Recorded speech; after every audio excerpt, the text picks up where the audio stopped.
ما تو تقسیم بندی هامون 4 تا گروه داریم: طالب، عالم، معلم، مربی.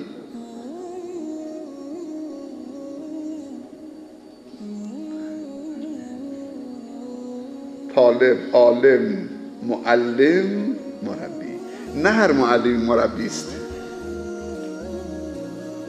نه هر کسی که کلمات خشک بیروحی که نفوذ معنوی نداره و تأثیرگذار نیست و طرف مقابل منفعل نمی‌کنه اون مربی است. شاید معلم باشه که معلومات رو انتقال بده. پیامبر مربی بود صلی الله علیه وسلم. چی رو درست کرد؟ چی رو تربیت کرد؟ یه معلم نبود تنها. پس مربی بودن یه درجه بالاتره. هر مربی معلم هست ولی هر معلمی مربی نمیتونه باشه. داره میبینیم. وقتی 10 سال گذشت دیگه عباسی وقتی شیخ بهش گفت تعهد من تمام شده زانو زد. گفت شیخ حالا که مدرسه من به 150 نفر رسیده میگی مال تو نیست. خب تو خودت گفتی من 10 سال تمام شده. حالا که از این مدرسه چه شخصیت هایی درست شدن.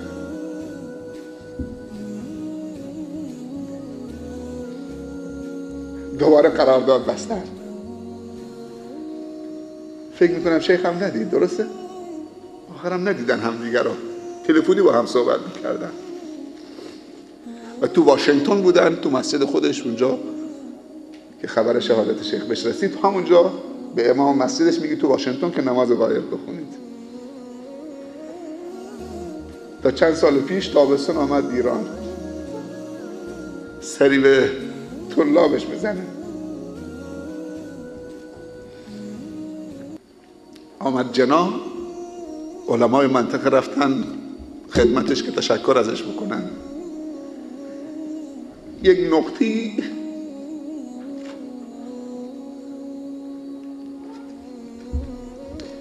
تو جلسه خیلی نقطه گیرایی بود و اون دوراندیشی این شخصیت میرسوند که چقدر این متأثر شده به این حرکت و از سرمایه گذاری تو این کار. جناب شیخ هم تشریف داشتن، علمای بزرگمون هم بودن. تو جمع یک دفعه حاجی ابراهیم صدای پسرش زد، گفت بابا بیا اینجا. گفت اینا رو میبینید؟ گفت بله. گفت اینها علمای بزرگ خودمون هستن. من کلماتشو با کلمات خودم دارم میگم. اینا رو ببینید، اینا کسانی هستن که به بابای تو خدمت کردن.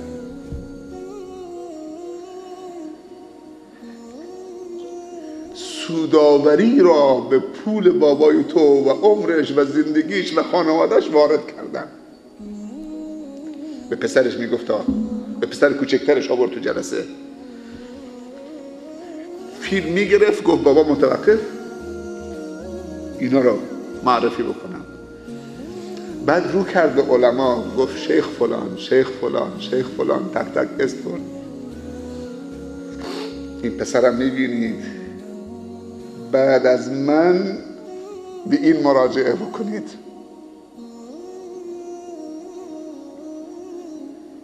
بعد از من به این مراجعه بکنید، به این پسرم، برای تداوم کار. این خصلت انبیاست. بچه هاشون رو جمع می کردن، می گفتن ما تعبدون من بعدی. پدر باید ضمانت بگیره قبل از رفتن. هر پدر مؤمن این کار میکنه. ما تعبدون من بعدی، بعد از مردن من شما چه کار میکنی فرزندان میگفتن قالوا نعبد الهک و اله آبائک.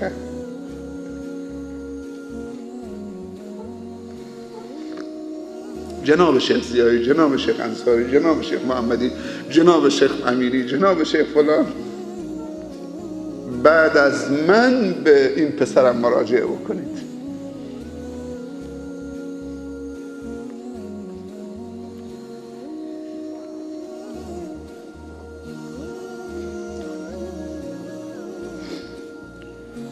تشکر از علما، اساتیدتون. من یادم نمیره، شیخ زیایی با پدرم اینطوری بود. زمانی قبل از انقلاب تو رادیو استان صحبت میکرد، ربع ساعت مادرم رو جانماز گوش میداد. میگفتم مادر این کیه؟ میگفت این شیخ زیاییه. از رو جانماز بلند نمیشد، یه رادیوی قدیمی داشت، ربع ساعت شیخ صحبت میکرد. بعد یکی دیگه بود از علمای تشیع بود، اونم گوش میداد. میگفتم این کیه؟ میگفت شیخ راشده. اونایی که سن از اون میدونن شیخ راشد. میگفت حرفای خوب میزنه.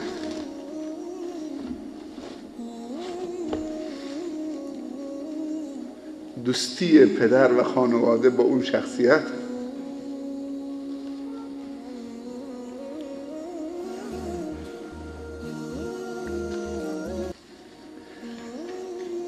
بری هم به ما رسید.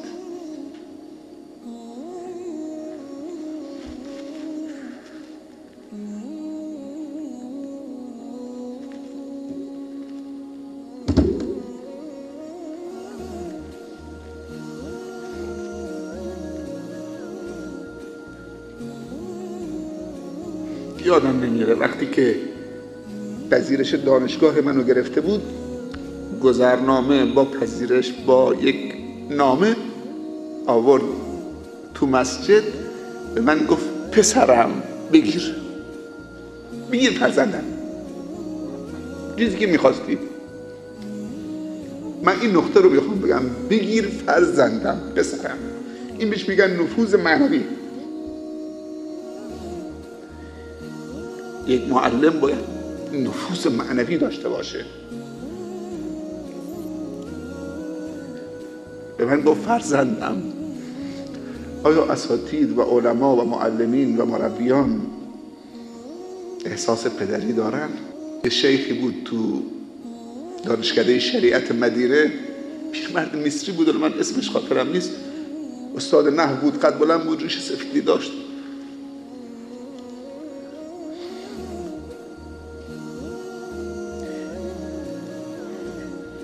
سوال کرد از طلاب، بعد یکی ظاهرا جواب نداد. گفت قم یبنی، قم یبنی، بلند شو فرزندم. به سیاهی آفریقایی میگفت عجب یبنی، جواب بده پسرم. بعد گفت استاد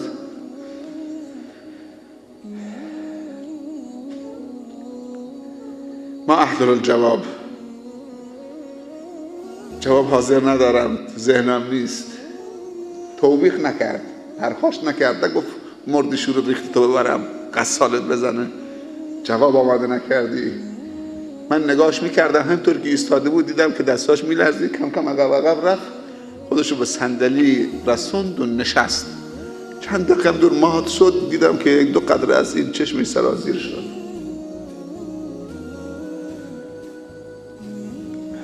همه تأثیرات تو صحبت نیست، همه تربیت ها تو صحبت نیست. فرزندم و چطوری به جوش آمد که جواب آماده نکرده. میدونه آینده چی میشه اگر طلاب جواب آماده نداشته باشن. آینده مرتبط به تلاش طلابه. آینده یک جامعه. این همه راه آمدی که میگی بلد نیستم، جواب نمیدونم. این قطرات تأثیر گذاره. شما طلاب عزیز چطوری میخواید از اساتیدتون که خودتون بهتر میدونید در چه موقعیتی پذیرفتن که و در چه زمانی،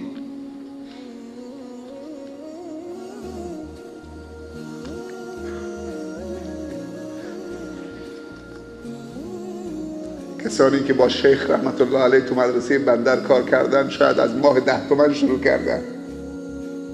خاطرتون هست؟ ماه 10,000 تومن، 5 تومن. مسعود میگه ماه 5 تومن، ماه 5,000 تومن. تا رسیدن به 10,000 تومن، تا الان دیگه نهایت 100 تومن 120 تومن بیشتر نمیگیرن که الانش هم نمیگیرن.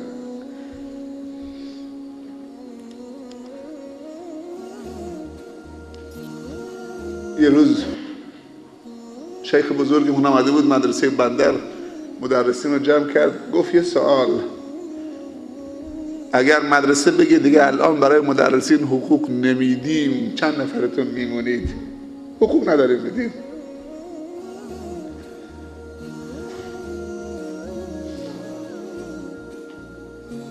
چند نفرتون میمونید؟ سنگر رو خالی نمی کنید؟ سوال دیگه.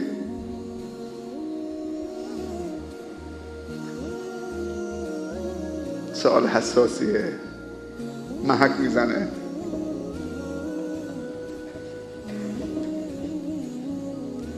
کسانی که این کار میکنن به خاطر حقوقشه. زمانی رفته بودن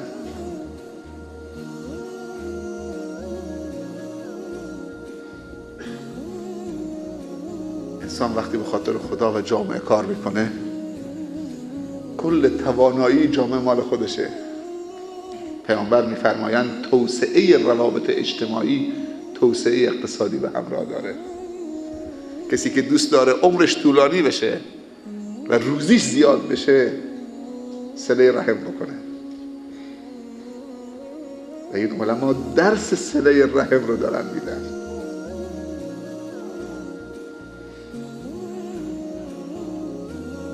همشون ماندگارن.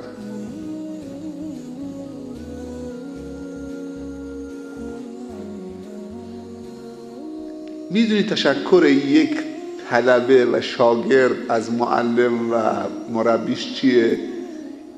این که اولا خودش یک مربی و یک معلم بشه، وگرنه ارضا نمیکنه استادشو، بلکه مربی و معلمی موفق‌تر از استادش بشه، اون ارضاش میکنه. معلم خالص اون ارضاش میکنه. علما میگن اگر عالمی و دعوتگری و داعی به مردم تلاش بکنه، تو دلش این باشه که من تلاش میکنم که مردم خوب بشن مثل من بشن، میگن این از دو حالت خارج نیست.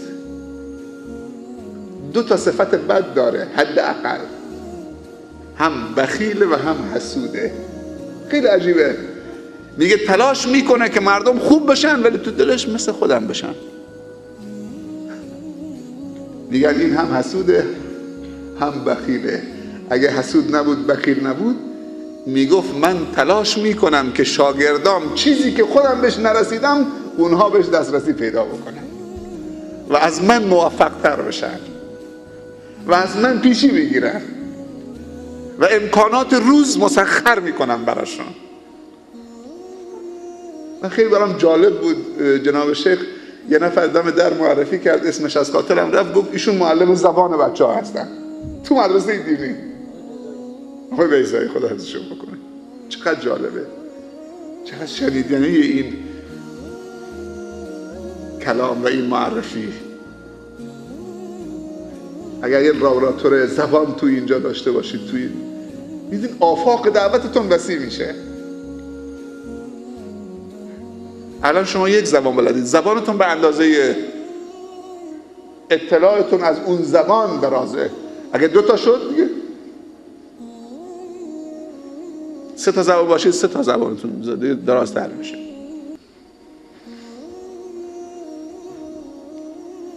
ابزار دعوت.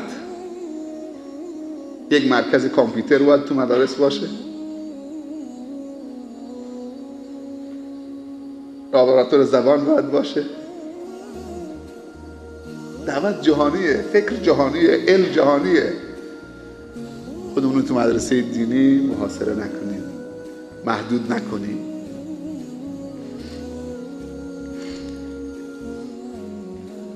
علمای شما و اساتید شما که جانشون گذاشتن، این ماشین تا چند مدت پیش اینجا بود، درسته؟ با ماشین دور کردن که خاطره ها دور نمیشه که. با وجود ماشین هم خاطره های ما زیاد نمیشه.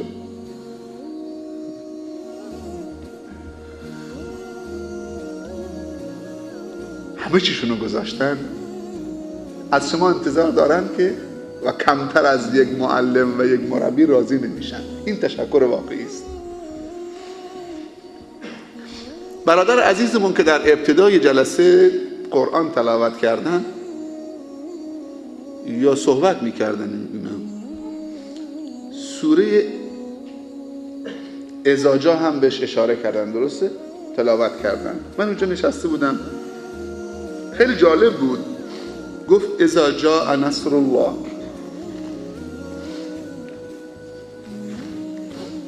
شکر خدا بکن هنگامی که پیروزی و نصر خدا حاصل میشه. نصر خدا کی میاد؟ هنگامی که نصر خدا آمد، نصرت خدا آمد. یک سوال اینجا مطرحه، در ذهن من مطرح شد وقتی تلاوت کرد. کی نصرت خدا میاد و حاصل میشه؟ زمانی که ما مسئولیت پذیر باشیم، همه ما احساس مسئولیت بکنیم، بی تفاوت نباشیم، از خیر، از شورا، از بزرگ، از شاگرد، از مادر، از پدر، از طلبه، از استاد، از آشپز عزیز مدرسه. وقتی که غذا میپزی بسم الله میکنید، وضو میگیرید، برای علما داری درست میکنید، میخوام مربی بشن، با وضو آشپزی میکنید.